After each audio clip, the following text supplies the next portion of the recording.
Hello दोस्तों, स्वागत है आपका मेरे यूट्यूब चैनल परीक्षा प्लान में। तो कैसे हैं आप लोग? आई होप अच्छे होंगे। तो जैसा कि आप लोगों को पता है कि ईवीएस के लिए महत्वपूर्ण प्रश्नों की मैं प्रैक्टिस करवा रही हूँ। प्रैक्टिस का ये चौथा वीडियो है, 3 वीडियो इसके पहले आ चुके हैं। चलिए आज के वीडियो को शुरू करते हैं। ये सभी प्रश्न एनसीईआरटी बेस्ड हैं, तो ये भी ध्यान रखिएगा। चलिए आज के वीडियो को शुरू करते हैं। वीडियो देखने के बाद यदि आपको अच्छा लगे, हेल्पफुल लगे तो वीडियो को लाइक और शेयर कीजिएगा, और यदि आप चैनल पर नए हैं तो चैनल को सब्सक्राइब कर लीजिए। तो चलिए शुरू करते हैं। पहला प्रश्न दिया गया है, निम्नलिखित में से कौन सा युग्म सही है? पहला विकल्प है गेहूं मूसला जड़, दूसरा है धनिया मूसला जड़, तीसरा है गाजर झकड़ा जड़, और चौथा है बांस मूसला जड़। तो दो प्रकार की जड़ें होती हैं, मूसला जड़ और रेशेदार जड़। जो मूसला जड़ होती है इसमें एक मुख्य जड़ होती है और अन्य छोटी छोटी जड़ें होती हैं, और जो रेशेदार जड़ें होती हैं इनमें सभी जड़ें समान रूप से बढ़ती हैं, कोई मुख्य जड़ नहीं होती। अब जो रेशेदार जड़ें हैं उन्हें ही झकड़ा जड़ भी कहा जाता है, तो ये भी याद रखिएगा। अब लिखा है, पहले विकल्प में लिखा है गेहूं मूसला जड़, तो ये गलत है क्योंकि गेहूं में रेशेदार जड़ें होती हैं। पहला गलत हो गया। धनिया मूसला जड़, ये सही है। जो धनिया का पौधा होता है इसमें मूसला जड़ पाई जाती है। गाजर जो है ये मूसला जड़ का उदाहरण है, तो तीसरा भी इसीलिए गलत है। और बांस जो है इसमें प्रकंद जड़ तंत्र होता है, इसमें एक क्षैतिज भूमिगत तना होता है जो जड़ें और प्ररोह उत्पन्न करता है। तो ये आप याद रखिएगा, इसमें आपका बी विकल्प सही है। चलिए आगे बढ़ते हैं। निम्नलिखित में से कौन सा जीव सांप यानी सर्प, कछुए और गिरगिट का निकटतम संबंधी है? पहला है मेढक, दूसरा है छिपकली, तीसरा है चमगादड़ और चौथा है मछली। तो इसमें पूछा गया है कि कौन सा जीव सांप, कछुआ और गिरगिट का निकटतम संबंधी है, तो वह है छिपकली।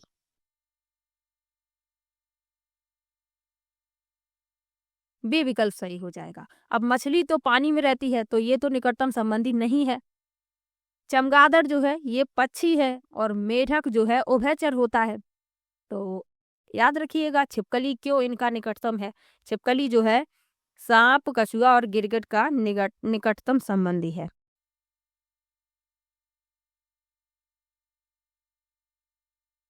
चलिए आगे बढ़ते हैं। निम्नलिखित में से पेंगुइनों का एक अभिलाक्षणिक गुण नहीं है। पहला है उनकी त्वचा मोटी होती है और उनके शरीरों में बहुत वसा होता है। दूसरा है उनका शरीर धारा रेखी है। तीसरा है वे अपना रंग आसपास के वातावरण के अनुसार बदलते हैं, और चौथा है वे साथ साथ इकट्ठे होकर रहते हैं। तो पेंगुइन जो है ठंडे वातावरण में पाई जाती है, इसकी त्वचा मोटी होती है और इनके शरीर में वसा होती है, तो पहला सही है। इनका शरीर धारा रेखी होता है, ये भी सही है। वे अपना रंग आसपास के वातावरण के अनुसार बदलते हैं, ये गलत है। वे अपना रंग आसपास के वातावरण के अनुसार नहीं बदलते हैं, ये पेंगुइन की विशेषता नहीं है, और चौथा भी सही है। अब हमसे पूछा गया था कि जो पेंगुइन की विशेषता नहीं है वह बताइए, तो तीसरी विशेषता नहीं है, तीसरा विकल्प यही हो जाएगा इस प्रश्न का उत्तर। चलिए आगे बढ़ते हैं।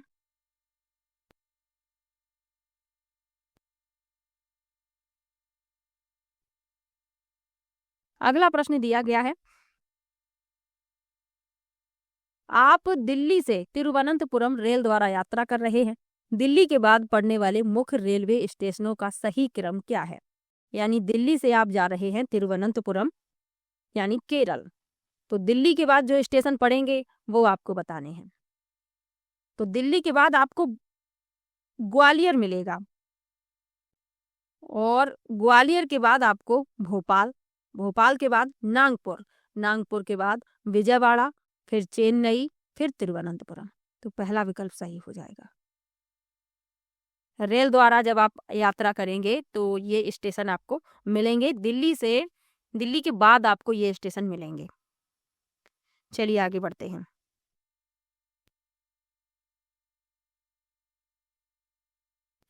कल्पना कीजिए आप अपने विद्यार्थियों के साथ विद्यालय में हैं, यानी आप एक शिक्षक हैं और अपने विद्यार्थियों के साथ विद्यालय में हैं, और अचानक भूकंप आ जाता है। भूकंप के दौरान आप किन सुरक्षा उपायों का पालन करेंगे?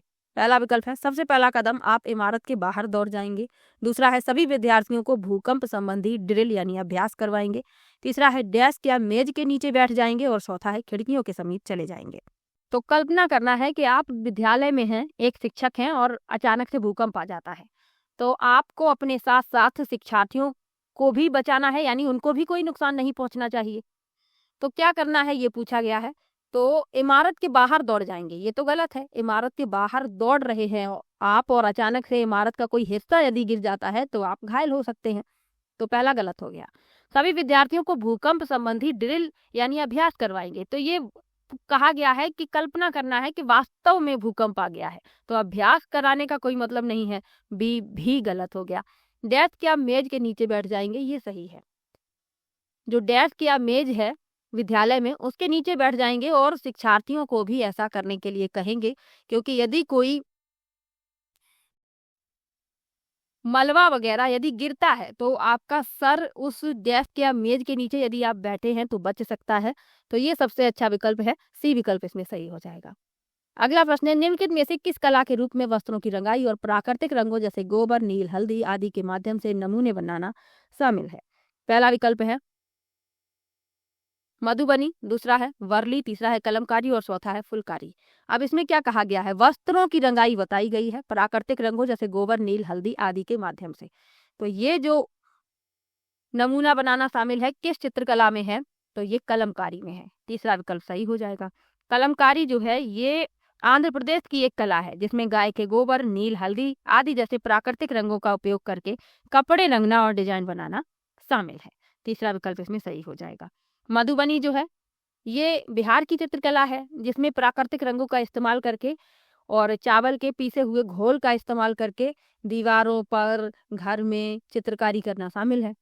वर्ली जो है ये महाराष्ट्र की एक आदिवासी कला है और फुलकारी ये पंजाब की कढ़ाई की एक शैली है जिसमें वस्त्रों पर फूलों के डिजाइन बनाना शामिल है। तो साथ में ये भी आपको याद रखना है। चलिए आगे बढ़ते हैं। जिस राज्य से नीरज चोपड़ा संबंधित है उस राज्य के लोगों का मुख्य भोजन क्या है?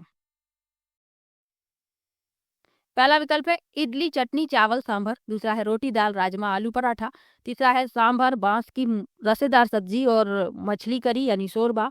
और चौथा है टैपियोका चावल और मछली करी।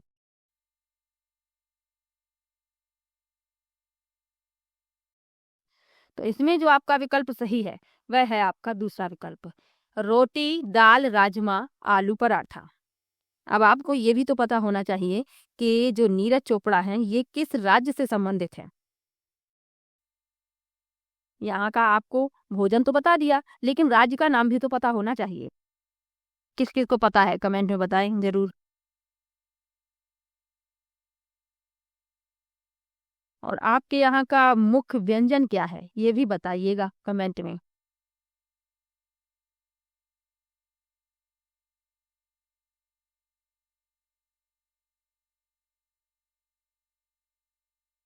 तो नीरज चोपड़ा जो हैं ये हरियाणा राज्य के हैं। चलो मैंने ही बता दिया है आप लोग लेकिन फिर भी कमेंट किया कीजिए क्योंकि जो आप लिख देते हैं तो वो आपको याद हो जाता है।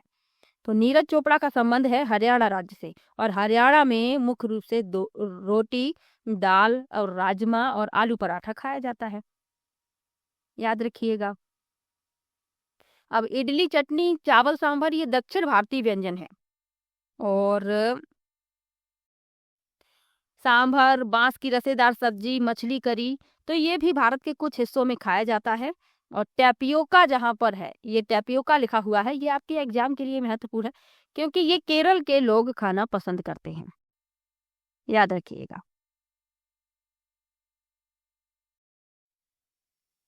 चलिए आगे बढ़ते हैं। हिमानी पानी की खाली बोतलों में पानी, तेल, पेंट आदि का भंडारण करती है। वह इस्तेमाल की गई बोतलों में सुंदर पौधे रोपकर कक्षा की दीवारों को सजाती है। वह क्या कर रही है? पहला है पुनः चक्रण, दूसरा है लघु चक्रण, तीसरा है पुनः प्रयोग में लाना और चौथा है उत्त चक्रण। तो खाली पानी की बोतलों को तेल, पेंट आदि का भंडारण कर रही है तो वह क्या कर रही है? पुनः प्रयोग में ला रही है उन बोतलों को। तीसरा विकल्प सही हो जाएगा।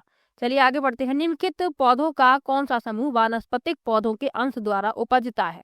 पहला है धान, गेहूं, जई। दूसरा है गन्ना, आलू, पत्ता गोभी। तीसरा है आलू, गुलाब, गन्ना और चौथा है गेहूं, गन्ना, चावल। तो हमें वह समूह बताना है जिसमें बीज नहीं बोए जाते, उसी पौधे को रोप दिया जाता है किसी अलग जगह पर और वह नया पौधा बन जाता है।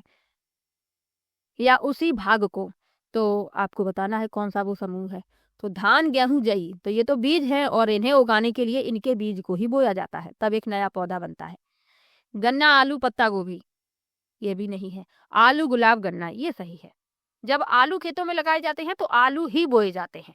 गुलाब जब लगाए जाते हैं तो गुलाब की किसी एक टहनी को काट कर दूसरी जगह लगा दिया जाता है, तो नया पौधा बन जाता है। और गन्ना जब लगाए जाते हैं तो गन्ना ही काट कर लगाया जाता है। तो तीसरा विकल्प इसमें आपका सही हो जाएगा। चलिए आगे बढ़ते हैं। खाद्य पदार्थों के उस समूह का चयन कीजिए जिन्हें पौधे के एक ही भाग से प्राप्त किया जाता है। पहला है सेब, आलू, टमाटर, गन्ना। दूसरा है पालक, अदरक, गन्ना, गाजर। तीसरा है गन्ना, आलू, अदरक, कमल, डंठल। और चौथा है पालक, पत्ता गोभी, जीरा और आलू। अब आप देखेंगे, विकल्प देखते हैं। सेब फल है, आलू तना है, टमाटर फल है, गन्ना तना है। गलत हो गया।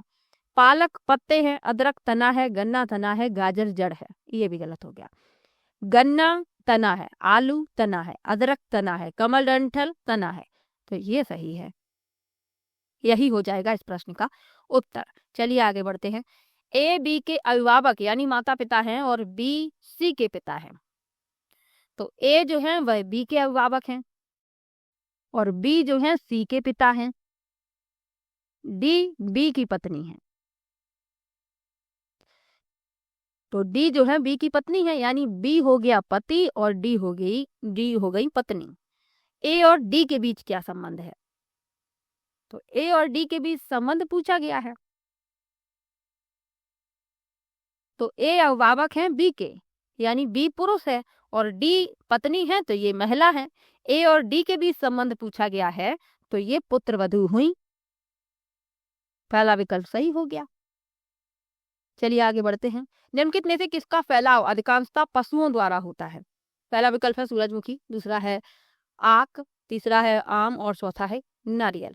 तो सूरजमुखी जो है ये तो बहुत हल्के होते हैं इनके बीज और वायु से फैलते हैं, जानवरों से नहीं फैलते। और जो आक होता है, मदार जिसे कहते हैं, इसका जो बीज है वो भी वायु द्वारा ही फैलता है, बहुत हल्का होता है। नारियल जो है ये जानवरों द्वारा भी फैलाए जाते हैं, लेकिन ये समुद्री जीवों द्वारा फैलाए जाते हैं क्योंकि ये समुद्र के किनारे पाया जाता है नारियल, तो ये भी नहीं शामिल होगा। आम सही है, मैंगो ये जो है जानवरों द्वारा फैलाया जाता है। जानवर खाते हैं, कहीं पर इसे खाकर वही छोड़ देते हैं, तो उस जगह एक नया पौधा बन जाता है इसके बीज को। चलिए आगे बढ़ते हैं। चिड़ियों के उस समूह की पहचान कीजिए जो अपनी भोजन संबंधी आदतों के आधार पर एक दूसरे से समानता रखती हैं। चिड़ियों के उस समूह की पहचान कीजिए जो अपनी भोजन संबंधी आदतों के आधार पर एक दूसरे से समानता रखती हैं। पहला है मोर, तोता, कबूतर। दूसरा है तोता, कौआ, उल्लू। तीसरा है उल्लू, बाज, चील। और चौथा है कठफोड़वा, गिद्ध, कोयल। तो भोजन संबंधी आदतों के आधार पर जो समान है वह हमें बताना है। तो मोर, तोता, कबूतर ये तो समान नहीं है। कबूतर जो है अनाज खाता है, मोर जो है ये सर्प खा लेती है, और तोता भी है जो ये शाकाहारी होता है। इसमें भी आप देखेंगे कौआ सर्वाहारी है, उल्लू जो है ये मांसाहारी है, तोता शाकाहारी है। तीसरा है उल्लू, बाज, चील, ये सही है।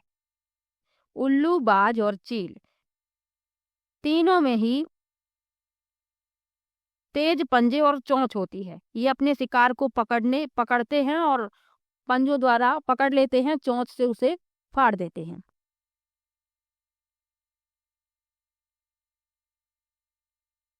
तो इसमें आपका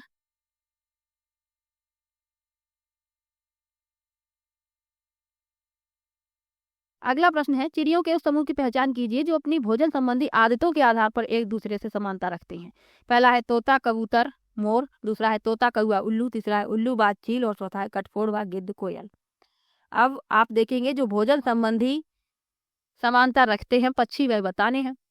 तो इसमें जो आपका विकल्प सही है वह है तीसरा, उल्लू, बाज, चील। उल्लू, बाज, चील इनमें भोजन की आदतों में समानता है क्योंकि ये सभी मांसाहारी हैं और अपने भोजन का शिकार करते हैं। उल्लू, बाज, चील इनके पास शिकार को पकड़ने और खाने के लिए तेज पंजे और चोंच होती है, तो ये समान है तीनों। यही हो जाएगा इस प्रश्न का उत्तर। चलिए आगे बढ़ते हैं। प्राथमिक स्कूल की अध्यापिका नीना अपने विद्यार्थियों के साथ पर्यावरण अध्ययन की कक्षा में विभिन्न क्षेत्रों में मनाई जाने वाले फसलों की कटाई से संबंधित त्योहारों पर चर्चा करती हैं। उनके द्वारा उल्लिखित फसलों की कटाई से संबंधित त्योहारों के समूह का चयन कीजिए। पहला है बिहू, बैसाखी, मकर संक्रांति और लोहड़ी। दूसरा है गणेश चतुर्थी, होली, करवा चौथ। तीसरा है पोंगल, दिवाली, ईद और चौथा है गुड़ी पड़वा, नवरात्रा और गुरुपूरब। तो वह समूह बताना है जो फसलों की कटाई से संबंधित है। तो बिहू जो है असम का त्योहार है, ये फसलों की कटाई से संबंधित है और असमिया नव वर्ष की शुरुआत का प्रतीक है। बैसाखी जो है ये पंजाब में मनाया जाने वाला उत्सव है और इसका संबंध भी फसल से है, फसल उत्सव है ये, याद रखिएगा। मकर संक्रांति जो है भारत के विभिन्न हिस्सों में मनाया जाने वाला एक उत्सव है और शीतकालीन संक्रांति के अंत और लंबे दिनों की शुरुआत का प्रतीक है। और लोहड़ी ये भी पंजाब में मनाया जाता है। तो ये चारों त्योहार फसल की कटाई से संबंधित हैं। पहला विकल्प सही हो जाएगा। आगे बढ़ते हैं।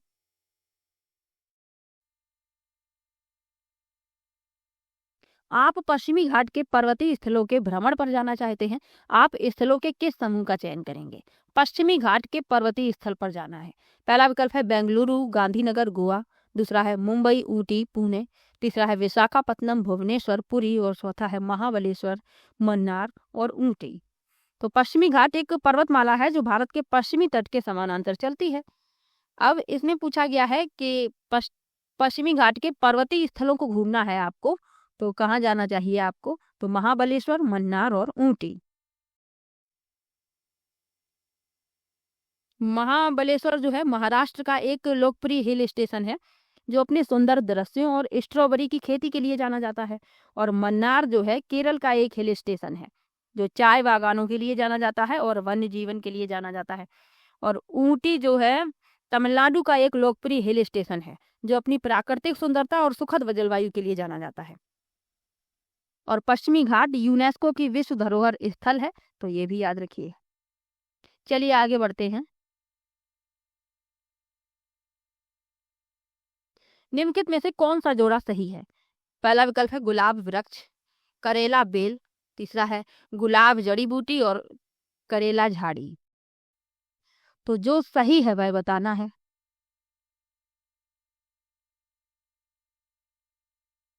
तो गुलाब वृक्ष नहीं है, करेला बेल है, ये सही है। करेला जो है ये बेल होता है, गुलाब पौधा है। वृक्ष से मतलब हो गया एक बड़ा वृक्ष, पेड़। गुलाब जड़ी बूटी भी नहीं है और करेला झाड़ी भी नहीं है। बी विकल्प इसमें आपका सही है। चलिए आगे बढ़ते हैं। निम्नलिखित में से कौन सा जानवर गाय, भैंस और भेड़ का निकटतम संबंधी है? पहला है भालू, दूसरा है कुत्ता, तीसरा है बिल्ली और चौथा है बकरी।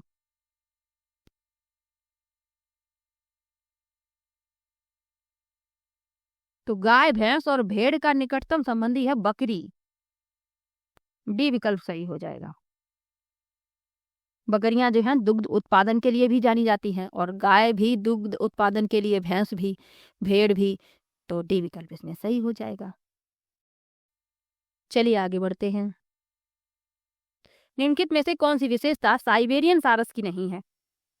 पहला है वे शीत जलवायु से प्रवास करते हैं। दूसरा है वे गर्म स्थानों पर प्रजनन करते हैं। तीसरा है वे अपने आवासों में अलग से अकेले रहते हैं और चौथा है वे गंभीर रूप से खतरे में हैं और उनकी संख्या बहुत कम रही है। तो कौन सी विशेषता साइबेरियन सारस की नहीं है? तो शीत जलवायु में प्रवास करते हैं, सही है। गर्म स्थानों पर प्रजनन करते हैं, ये भी सही है। वे अपने आवास में अकेले रहते हैं, गलत है, क्योंकि वे समूह में रहते हैं, आवास में अकेले नहीं रहते। तो ये गलत है और हमसे क्या पूछा गया है? गलत ही पूछा गया है। तो सी विकल्प हो जाएगा उत्तर। चलिए आगे बढ़ते हैं।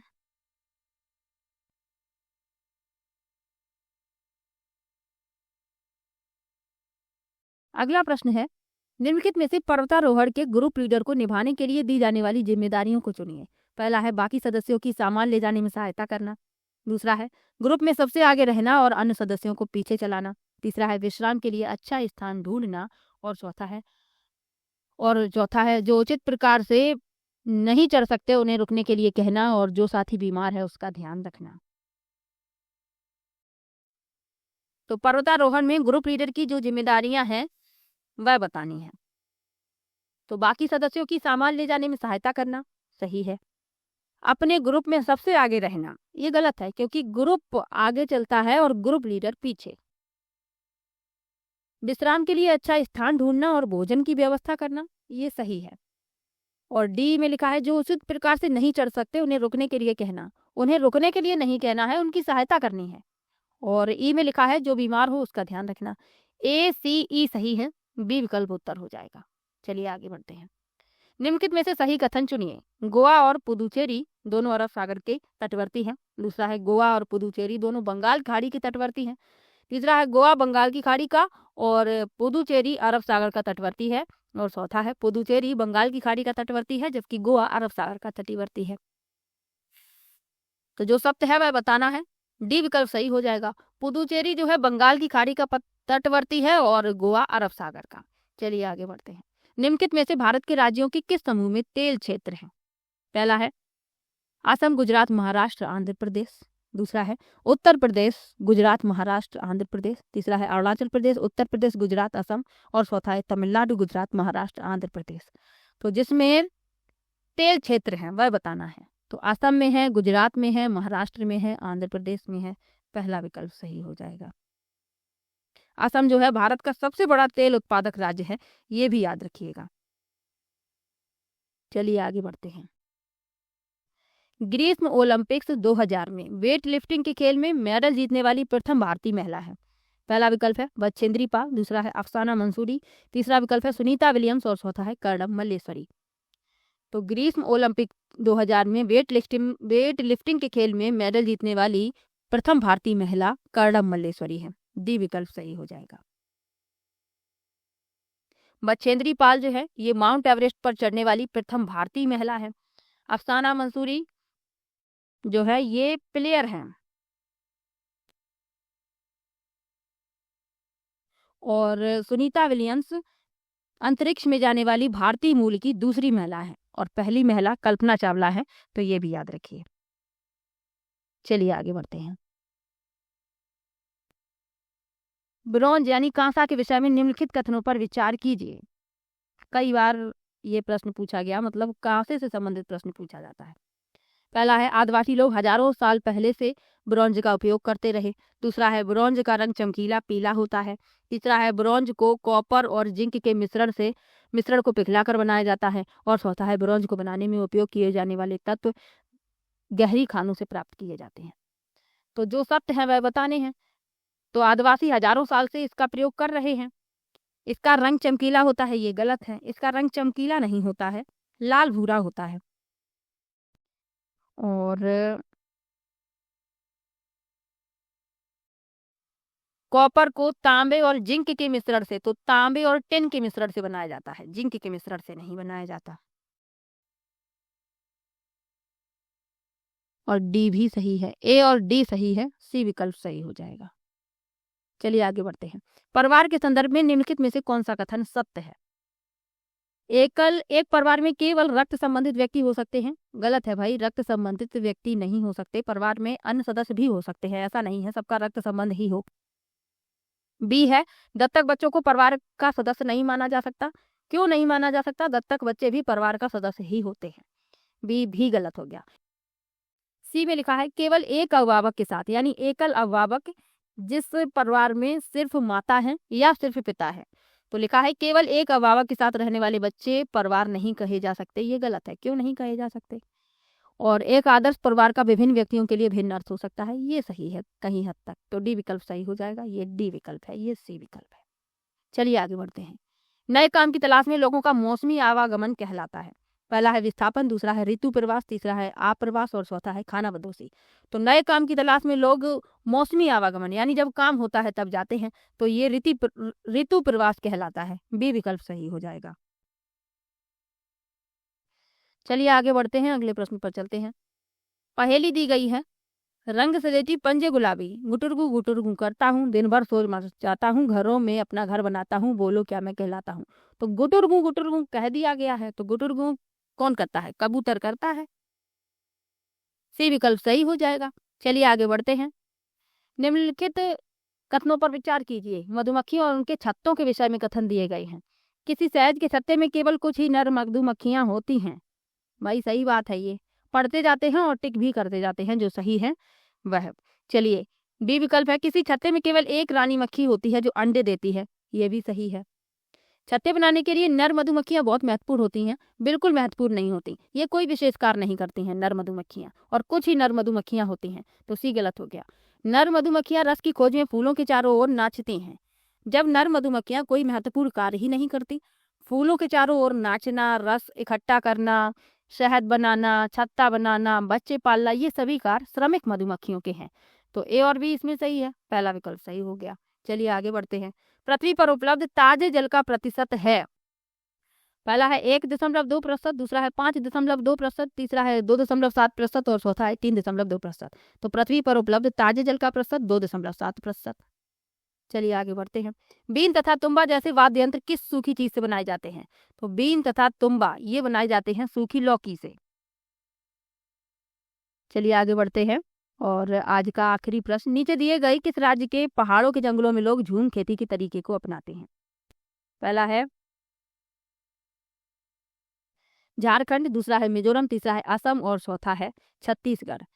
तो मिजोरम के लोग झूम खेती के तरीके को अपनाते हैं। एनसीईआरटी में मिजोरम का जिक्र किया गया है और आपको भी मिजोरम ही टिक करना है।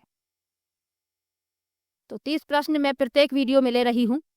आपके कितने प्रश्न सही होते हैं कमेंट बॉक्स में जरूर बताइएगा। वीडियो कैसा लगा ये भी कमेंट में जरूर बताइएगा। मिलते हैं नेक्स्ट वीडियो में, तब तक के लिए बाय बाय।